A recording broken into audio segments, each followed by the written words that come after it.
বিসমিল্লাহির রহমানির রাহিম।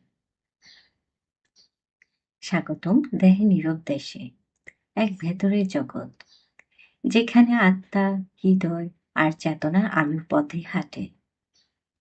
প্রতিটি নিঃশ্বাসে জেগে উঠে নীরব এক প্রার্থনা। দেহ শুধু শারীরিক অঙ্গ নয়, এতে রয়েছে নীরব এক দেশ।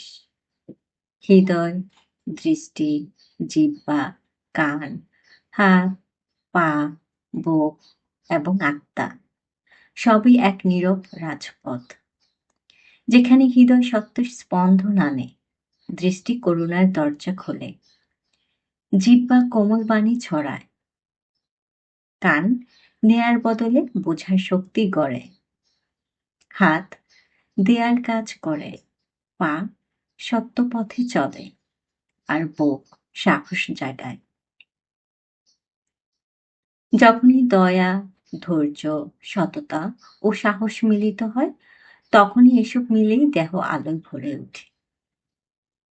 মানুষ তখনই মানুষ হয় যখন তার দেহ কোরআনের আলো বহন করে। নিজে আলো ছড়িয়ে দাও, শুধু নিজের জন্য নয়, পৃথিবীর জন্য। খোদা